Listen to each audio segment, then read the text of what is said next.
So my name is Çetinkaya Rundel, and I am going to be talking about a project that I assume is going to be perpetually under development, but such is life.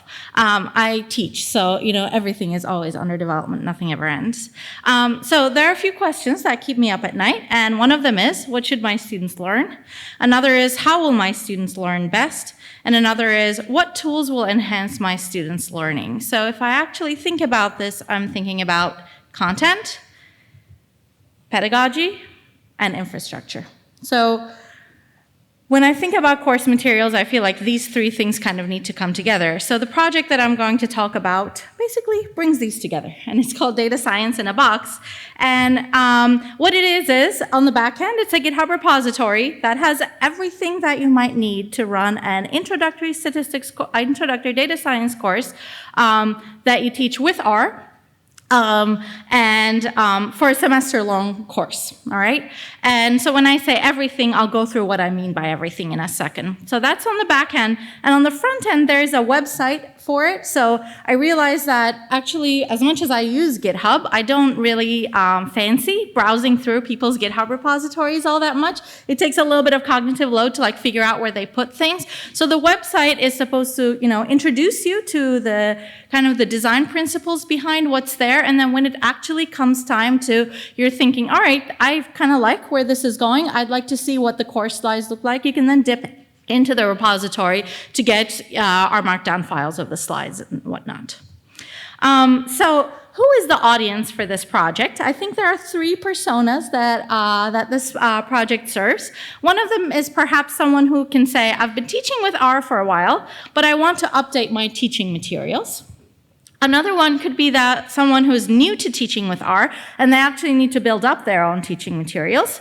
And a third one, oftentimes, is, I go back and forth between these first and third person. This teaching slide deck I came across on Twitter seems really cool, but I have no idea who learns from this. Within a semester, where does this come up? What type of students are actually in this class? Because once you see a cool example and you start chasing after it, and all of a sudden it's 2 a.m. and you realize, oh, I actually can't do this with my students because they don't have the required prerequisite knowledge, it's a little bit frustrating. So I kind of like seeing the whole story. The whole story is this. This semester-long course kind of graphically covers these topics. We start by exploring data, and so the first thing we touch on is data visualization, so fundamentals of data and data visualization, and we also introduce a little bit of statistical thinking here, so we talk about confounding variables and Simpson's paradox that tend to be fun things and also actually quite hard to grasp things for people to learn, but we come at it from a data visualization perspective, and also data visualization is how we introduce programming in R.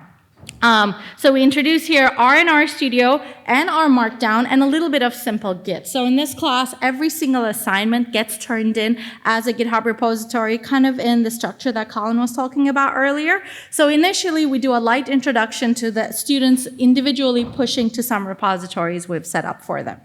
In the second half of that unit, we're starting to talk about tidy data and data frames versus summary tables, which tends to be confusing for students a lot, recoding and transforming variables, and then actually harvesting data. So here is where we actually start talking about scraping data from the web and where we introduce the idea of iteration. So I would say this is where we start talking about programming a bit more than just doing data analysis. And that iteration aspect comes handy in the next unit, where we actually start talking about statistical inference from a simulation perspective. So where you have to tell students things like, if you were to randomly sample over and over again, and they've already had this notion of iteration under their belt, the programming around it seems a little bit of a smoother curve to climb for them, coming from just data visualization and data manipulation background.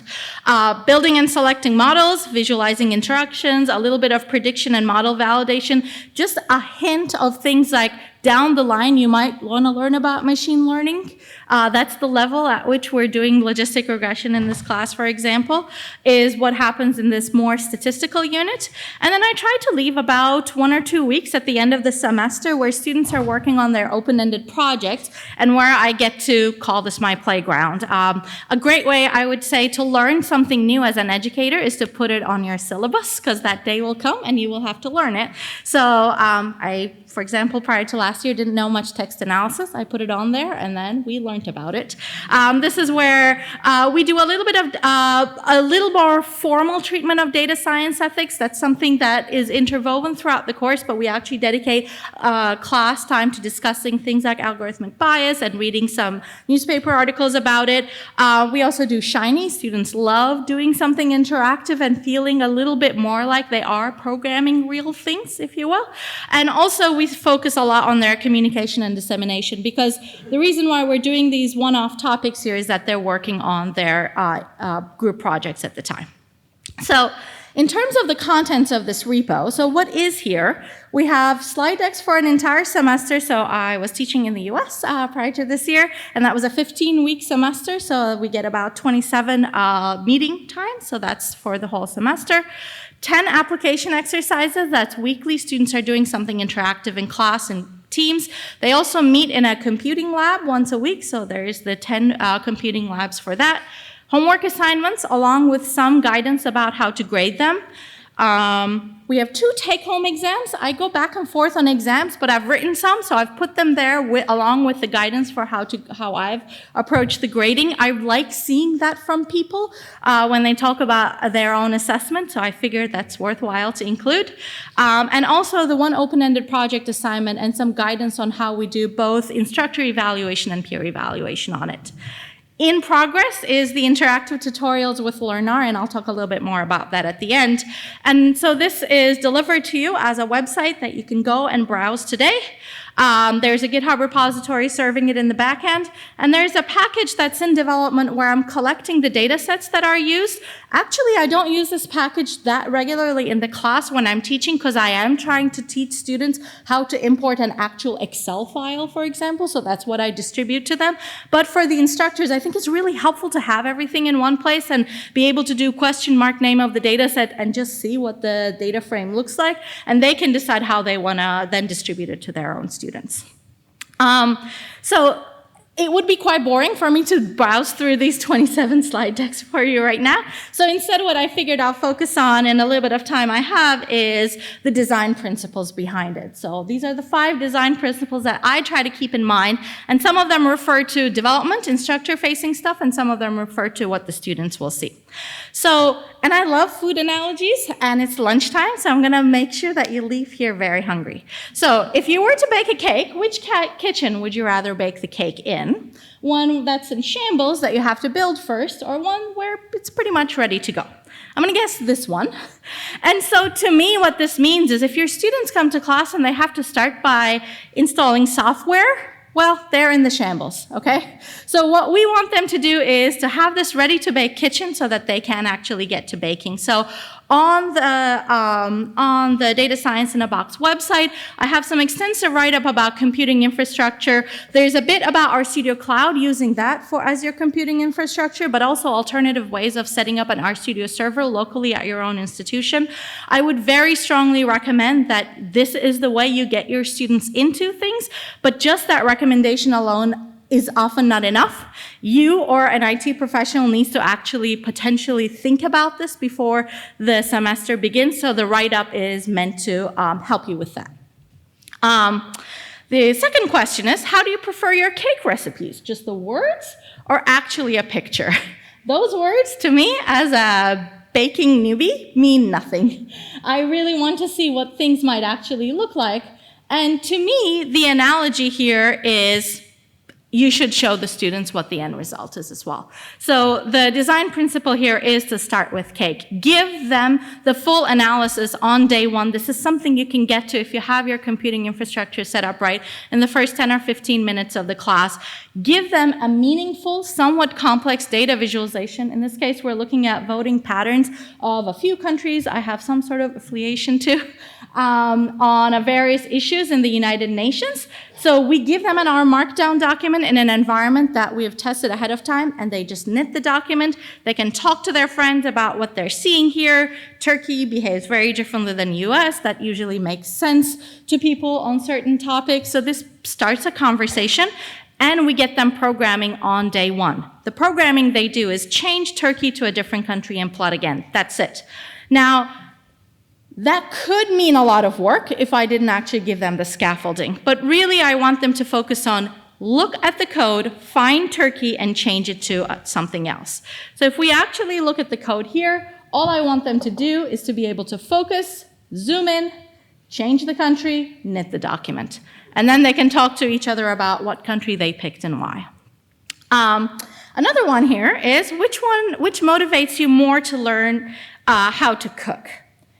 Perfectly chopped onions, which apparently is a must if you're going to be a chef, a professional chef, or just how to make a damn ratatouille. I'm going to go with the second one. Okay, I think this is more motivational. And I would say that the analogy here for the teaching is that I think it's okay to skip some of the baby steps, but I'm half lying here. It is not that these baby steps are not important. It is not that the chopping the onions or figuring out what data types and classes and whatnot are not important. It is that I think you can take those out of the classroom time where students could be doing something a little bit more complex when they're in front of you, and then you give them these drill exercises that a lot of statistics, data science, and computer science education research shows is in fact quite useful for them to do at home with some sort of automated feedback. So this is the project I'm working on as an addition with the LearnR tutorials to go along with it.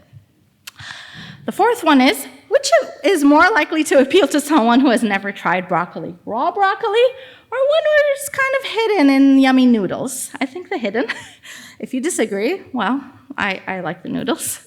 And so here the analogy I'll draw is we are giving students, so the broccoli analogy here is regular expressions, okay? If you're going to tell me you'll love regular expressions, well, good for you. But you know what? A lot of people don't, but we have to use them. They're good for us.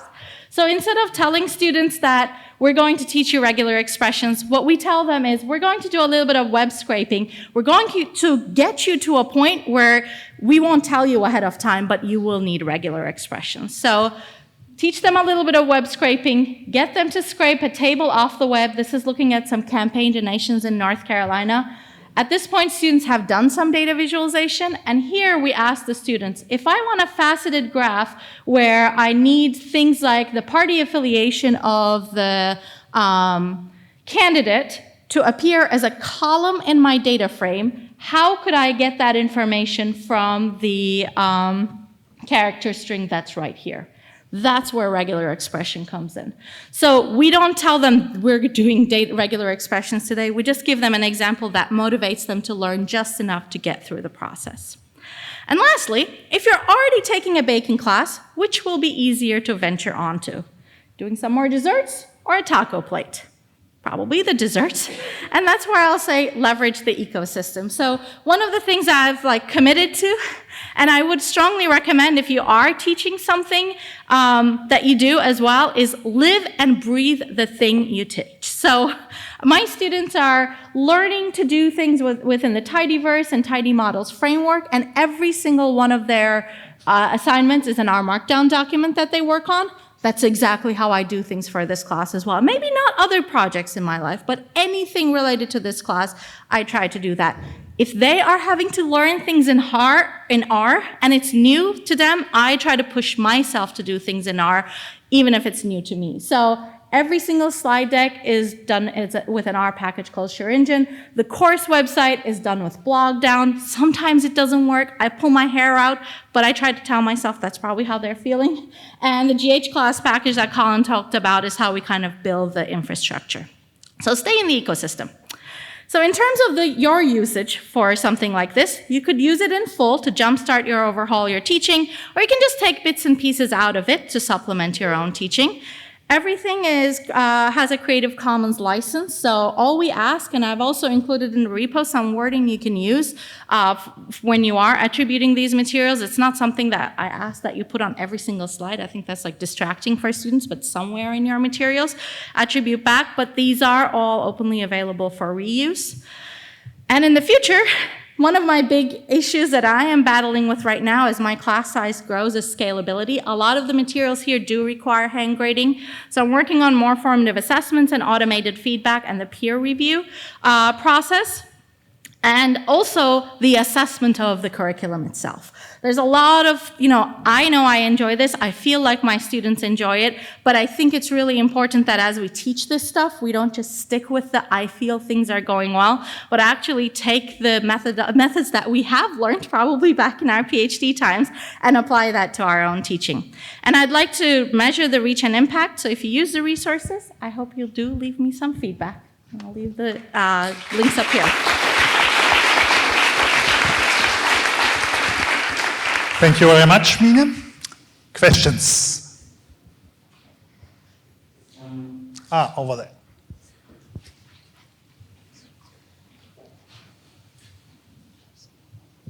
Hi, I've looked at some of your material and it looks really interesting.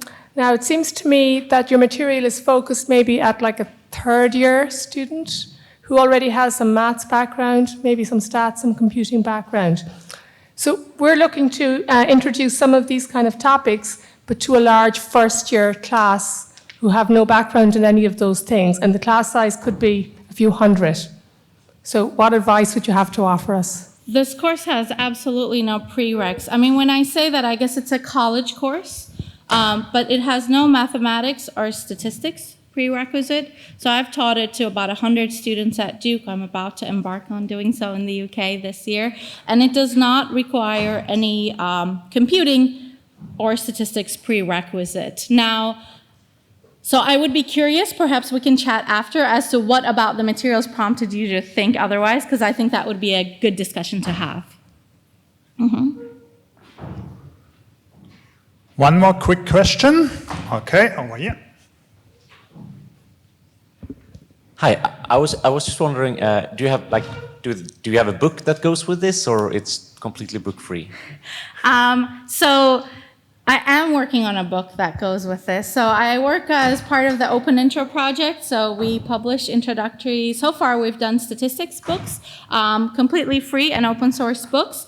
And what I am doing, and something I'd like to kind of get to during the next academic year, is getting all of this down in a readable format as well. What I have done, and so that's noted in the materials right now, is I tried to do a curated list of some things from the R for Data Science book, some things from the Open Intro Statistics book when we get to the inference and modeling stuff. I mix and match them. I don't think that is an ideal experience for students, so I'm hoping to gather everything into one place.